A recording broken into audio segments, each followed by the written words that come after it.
Hey everybody, we're starting off a new year with bees since we moved down to Texas from Utah. And we ordered our bees, they should be arriving soon.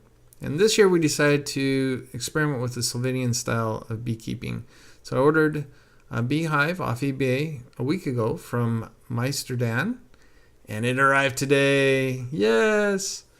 And so there's the picture of the box, and we hauled it into the house. And I started to unbox it and then texted a friend in Utah and said, hey, look, I got this really cool hive. And he goes, whoa, stop, wait, make a video.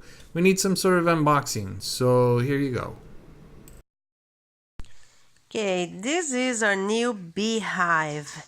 As you can see, we just took out of the box. You know, it's kind of cool. And my house is a mess because of this beehive, but look how pretty it is. Just kind of cool. Just coming out of the box. Came all the way from Slovenia. Came all the way from Slovenia.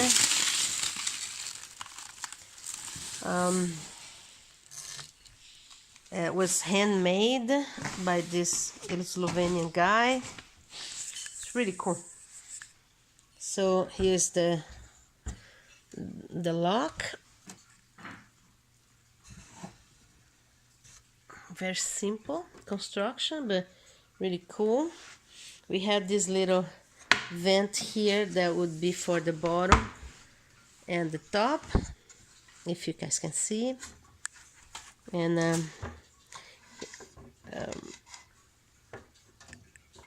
I don't know how this works. I think I have to ask my husband to help you guys. All right. So Fine. One second. there's Robert. So the Sylvanian style beehive. This is a special edition because it uses Langstroth frames.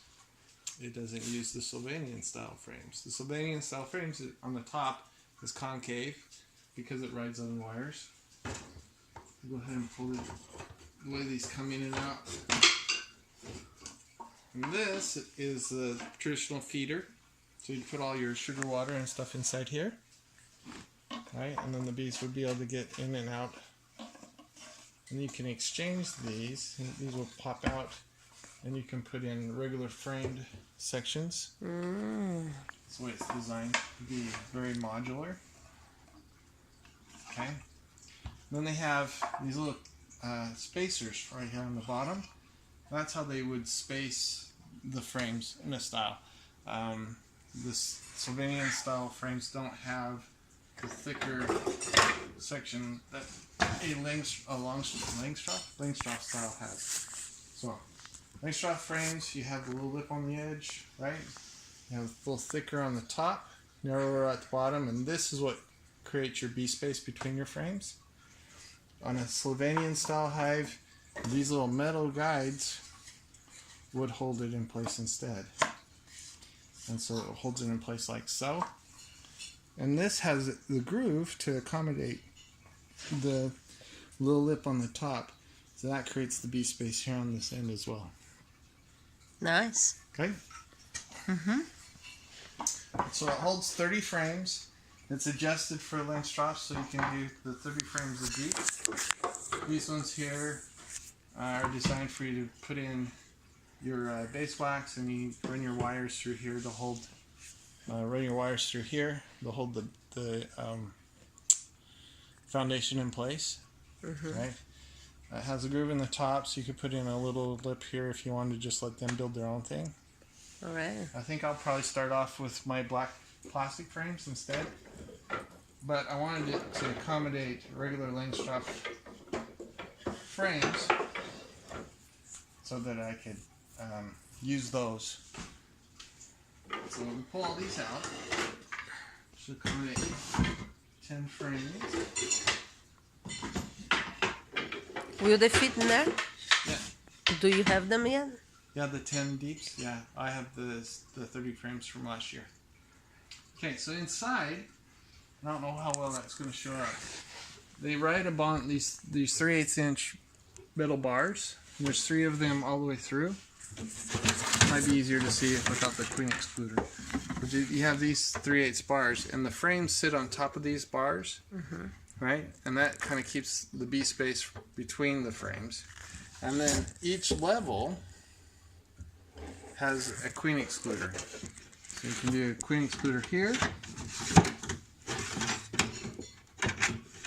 just rides on top of that middle.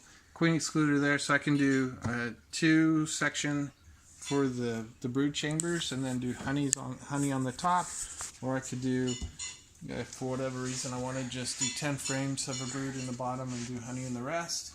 Or, you know, it has another entrance on the top. You could do 2 hives in one.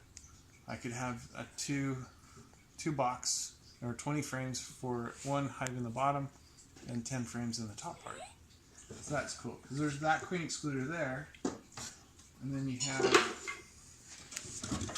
another queen excluder here. So it comes with 2 queen excluders, the 30 frames.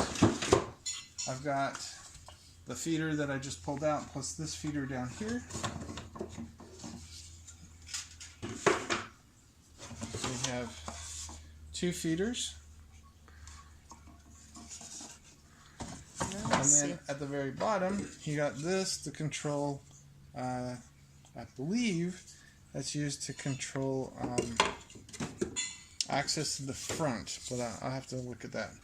But you have this bottom board, so if you're checking for mites and stuff, you have a white bottom board to catch your mite information and stuff like that.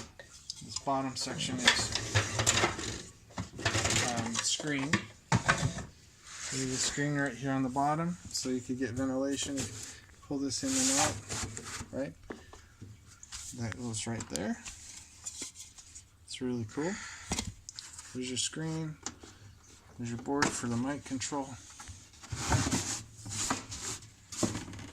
Cool. And so on and so forth. Now, and then Rita showed you the vents on the tops and the bottoms of the boards. So these come up and down. And then the bottom as well. The entrance to the hive is on the other side. You take the box out. So you want to pause it and I'll show you the other side. Okay, film me. Okay, so here's the front side.